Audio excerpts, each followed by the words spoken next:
노인 빈곤율 1위, 자살률 1위, 출생률 최하위, 그리고 금융 이해력 77위.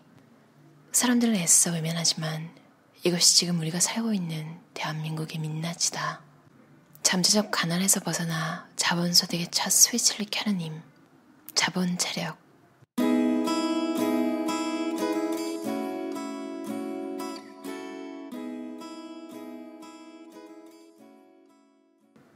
내가 만난 수많은 이들을 보면 부자 그룹에 있는 사람들의 공통점이 있고 빈자 그룹에 있는 사람들의 공통점이 있었다.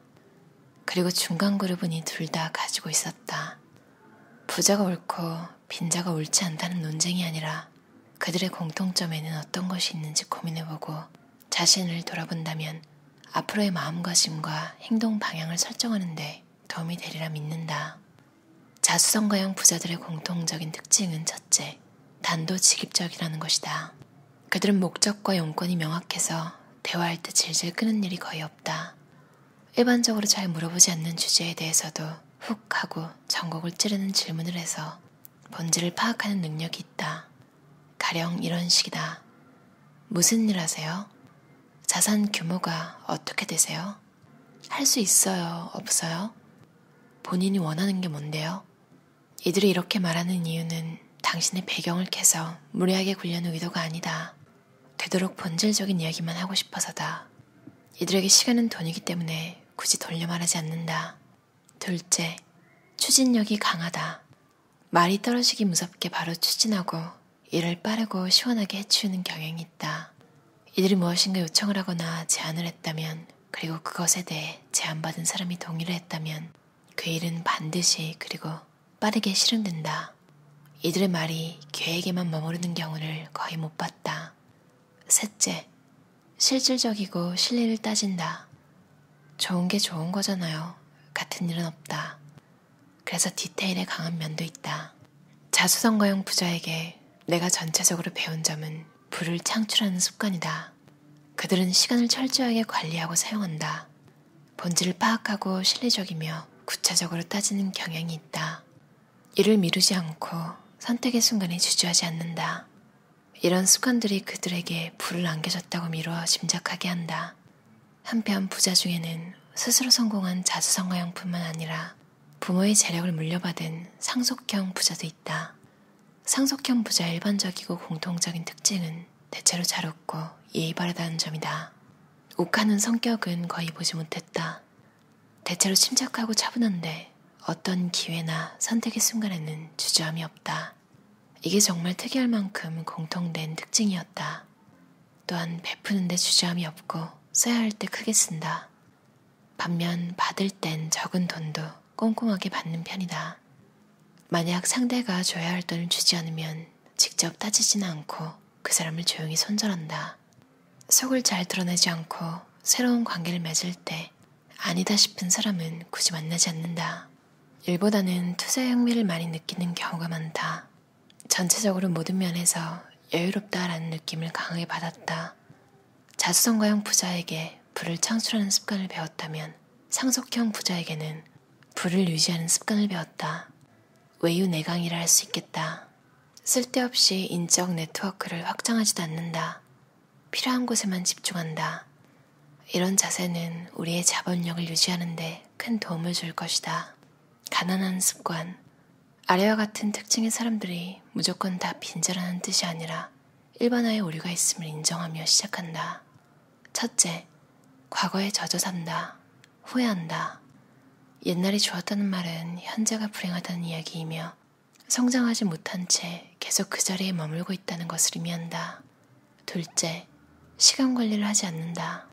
남는 게 시간이라는 말을 자주 쓴다. 그리고 나중에 중요한 걸 놓치고 나서 말한다. 시간이 없었다고. 셋째, 약속을 자주 어긴다. 약속을 해도 제 시간에 나타난 적이 거의 없다. 30분이나 늦어도 미안하다는 말이 먼저 나오지 않고 왜 늦을 수밖에 없었는지 상대를 설득시키려 한다. 넷째, 감정적이다. 실리적이지 않고 감정적으로 행동하는 경향이 크다. 자신에게 관대하고 스스로를 잘 용서한다. 다섯째, 선택 혹은 실행하지 않는다.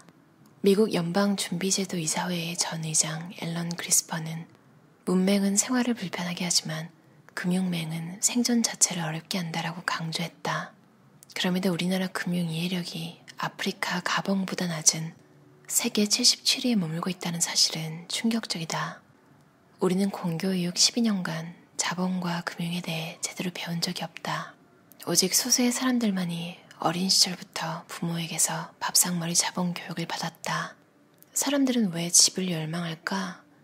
결론부터 말하면 집은 필수제이기 때문이다. 부동산 투자를 논하기에 앞서 집이라는 것은 우리가 밥을 먹고 잠을 자고 씻고 휴식을 취하는 공간이다. 언젠가 자가가 없는 분이 주식과 부동산 둘 중 어디에 투자하는 게 낫냐고 물은 적이 있다. 무주택자의 경우는 부동산, 집을 투자로 접근하면 안 됩니다. 왜냐하면 집은 필수제거든요. 모든 사람에게 실거주한 채는 자가, 월세, 전세, 어떤 형태로든 참여할 수밖에 없는 시장이다. 그러므로 무주택자에게 부동산 시장은 주식과 달리 필수제를 거래하는 시장이라고 할 수 있겠다. 집은 인간의 보편적 욕망이다. 사실 집은 욕망 그 자체다. 집은 단순한 욕심의 산물이 아니라 인간의 보편적 욕구와 관련이 있기 때문이다. 심리학자 메슬로우는 인간의 욕구는 타고난 것이고 그 중요성에 따라 5단계로 나뉜다고 설파했다. 5단계 중에 집은 몇 단계에 있을까? 현대사회에서의 집은 놀랍게도 대부분의 욕구 단계에 모두 걸쳐 있다. 1. 생리적 욕구, 주거로서의 집. 2. 안전의 욕구, 안전과 재테크 수단으로서의 집. 3. 소속의 욕구, 소속의 매개로서의 집. 인간은 사회적 존재이므로 인간에게는 집단에 소속되고 싶은 욕구와 그들에게 받아들여지고 싶은 욕구가 있다. 2018년 강남 4구 마용성, 마포 용산 성동이라는 말이 인기를 끌고 지역 맘 커뮤니티가 활성화되는 것을 보면 집과 지역을 매개로 한 소속 욕구가 존재한다는 점을 확인할 수 있다. 4. 존경의 욕구, 계층, 계급으로서의 집. 인간에게는 소속단체의 구성원으로 명예나 권력을 누리는 욕구가 있다. 집단에 소속되고 나면 높은 지위나 신분을 가지려는 욕구가 그것이다. 집을 계급화하려는 시도는 집을 통해 존경을 얻고자 하는 욕구에서 비롯된다. 이렇듯 집은 거의 모든 영역에 있어서 인간에게 보편적 욕구를 달성하도록 의지를 불어넣고 있다. 요즘은 건물주 위에 건물주가 있다고 하는데 그냥 웃고 넘길 일이 아니다. 집에는 그만큼 인간의 모든 욕구가 뭉쳐있다. 인류는 아직까지 그에 따른 부작용에 대한 해결책을 찾지 못하고 있는 것이다. 참고로 서울 강남의 아파트는 생리와 안전의 기본 욕구를 넘어 소속과 존경의 욕구까지 충족시켜주는 수단이 되므로 지금의 높은 가격이 형성되었다. 이러한 현상은 비단 우리나라뿐만 아니라 전 세계 주요 도심과 핵심 지역에서 동일하게 나타나고 있다. 집을 향한 욕망은 인간이라면 보편적으로 느낀다는 것이다. 어느 날 회사 후배가 집을 살지 말지 고민하고 있었다. 이야기를 들어보니 학군, 직장과 집의 근접성, 교통, 자연환경, 입지, 투자성 등 자를 대고 이리저리 많이 고민한 흔적이 보였다. 무엇보다 지금이 집을 사는 때가 맞는지 고민이라고 했다. 나 역시 이런 고민을 하곤 하지만 사실 해결책은 간단하다. 이제까지 했던 모든 고민과 생각들을 지우고 심플하게 핵심 질문 하나만 남기는 것이다. 왜 집을 사려고 할까? 후배는 답했다. 거주 목적이에요. 제가 살 집. 그리고 투자성도 좋았으면 좋겠고요. 그리고 뒷말은 다 지우고 이제부터 거주 목적에만 집중하자. 투자가 아닌 실거주 목적이면 집을 언제 사는지는 더 이상 중요하지 않다고 봐. 집값이 오르든 떨어지든 그냥 살면 되는 거니까. 대신에 담보대출 상환 능력이 되는 범위에서 살겠지? 네, 그러네요. 그러고 보니. 실거주 목적이면 홀로 사는 넌 학군제는 우선 제외하자. 집을 살 때 가장 큰 고려사항이 뭐야? 회사 출퇴근이 편했으면 좋겠어요. 후배는 돈이 부족해서 자금 계획을 다시 짜며 이리저리 부딪히다가 드디어 몇 주 뒤에 집을 계약했다며 감사 인사를 해왔다. 주저하다 하마터면 제때 못 살 뻔했다고. 앞에 후배에게 일러준 것처럼 인생에 있어 중요한 질문 몇 개를 스스로에게 던져놓고 그에 대해 철학과 원칙을 미리 만들어두면 대응이 빠르고 일도 수월해진다. 어떠셨나요? 닥터 마빈 저자의 자본 체력이라는 책이었어요. RH 코리아에서 나왔고요. 투자에 관해서 자세하게 나와 있는 것도 좋았지만 왜 돈이 필요한지 여러 가지 제가 몰랐던 부분에 대해서 다시 한번 생각해보게 해줘서 좋았어요. 여러분 그런 얘기 들어보셨죠? 그러니까 건물 사서 성공하신 분, 건물을 산다고 다 성공하는 건 아니잖아요. 근데 값이 오르고 항상 잘 투자했다고 보는 그런 분이 한 말씀 하신 게 항상 그냥 역 근처에 샀다. 이런 얘기 들어보셨죠? 그러니까 당연히 역세권이 좋을 거라고 생각하지만 왜 그럴까? 편해서도 있지만 역세권이 당연히 좋다 해서 이제 이 저자가 말하길 역세권, 숲세권, 스세권, 그러니까 스타벅스 인접권, 선호도 접근성에 대한 소요인데 그 본질은 결국 시간 절약이다. 나한테 주어진 시간이 24시간이잖아요. 근데 그걸 얼마나 효율적으로 사용할 수 있는지 그거에 더 도움을 줄수록 가격이 올라간다는 거죠. 이런 시간의 상대적 가치를 드러내는 게 부동산 시장 용어가 급지, 민도, 학군. 나와 비슷한 시간 가치를 가지고 있는 사람 혹은 나보다 높은 시간 가치가 있는 사람들, 그들이 모여 사는 곳에서 커뮤니티를 형성해 비슷한 시간 가치를 유지하며 살고 싶은 욕구. 이를 표현한 말이 급지, 민도, 학군인 것이다. 강남이 땅이 좋아서 강남이 된 게 아니라 시간 가치가 높은 사람이 모여 살기 때문에 지금의 강남이 된 것이다. 맞아요. 사람은 소속의 욕구가 있잖아요. 지금 밖에 시끄러운 거 들리시는지 모르겠는데 들리겠죠? 왜 그러냐면 오늘 멜번 컵데이라고 호주에서 1년에 한 번씩 경마 경기를 하는데 전 국민이 엄청 차려입고 경기를 보면서 놀기도 하고 그래서 거리에 나가면 되게 좀 약간 고전적인 느낌을 더해서 꾸민 약간 신사랑 숙녀 느낌? 그렇게 꾸미신 분들을 많이 볼 수 있어요. 근데 저는 이런 게 익숙하지 않잖아요. 매해 보는데도 관심도 없고 이런 날일수록 더 좀 외롭거든요. 또 반대로 추석일 때는 해외에 있기 때문에 별로 외롭다는 생각이 안 들어요. 여기서는 추석이라는 걸 안 챙기니까 한국에 있으면서 혼자 지내는 것보다 안 외로운 것 같아요. 그러니까 이런 날, 그러니까 국가마다 이제 공휴일 이럴 때마저도 소속감에 대한 약간의 공허함 이런 게 느껴지는데 내가 매일 살아가는 동네 그런 동네가 나와 내가 비슷한 느낌을 하나도 가질 수 없는 곳이라면 너무 재미가 없고 외롭고 삶이 좀 팍팍할 것 같거든요.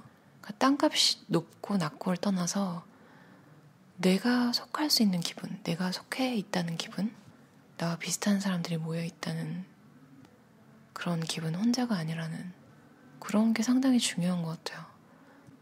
이런 게 누구나 또 잘 살고 싶어 하는 마음이 있잖아요. 그러니까 그렇구나. 전 세계 모든 사람은 잘 살고 싶어 하고 그런 성공한 사람들의 특징은 또 시간을 효율적으로 쓰는 걸 좋아하고 그래서 땅값이 비싼 곳이 생기는구나.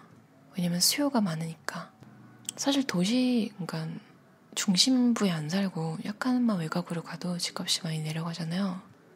호주만 해도 땅이 넓은 것도 있지만 확실히 시티 중심부는 비싸거든요. 근데 정말 20분? 30분이면 더해요.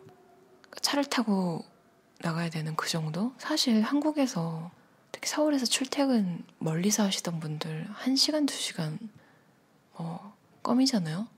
근데 이 나라에서는 한 30분만 운전을 하고 가도 집세가 확 떨어져요. 아닌 구역도 있지만 대체적으로 같은 값이면 방이 한 칸에서 3칸짜리에 화장실 2개짜리로 늘어나고 그러니까 집 컨디션은 좋아지는 대신 주변에 좀 우리나라처럼 뭐 중간중간에 스타벅스가 있는 것도 아니고 막 이렇게 집이 모여있는 곳에 카페가 한두 개 있어요. 그것도 막 2시, 3시에 닫고 여기가 또 가족 중심 문화라서 더 그런 것도 있겠지만 싱글인 사람들은 확실히 외곽에 살면 좀 외로울 수 있을 것 같아요. 저도 뭐 집 크기보다는 위치가 더 중요해서 중심부 근처에서 살고 있어요. 전 부동산에 관한 이야기를 보면서도 느낀 게 심리학은 대단하다. 정말 사람의 욕구라는 게 다 우리가 사용하는 모든 것, 우리가 살아가는 모든 것에 반영되어 있구나. 소속감의 욕구는 진짜 문득문득 딱 생기는 것 같아요. 친구랑 노는 게 갑자기 너무 그립고 그런 날이 있잖아요. 특히 코로나 터지고 나서 더.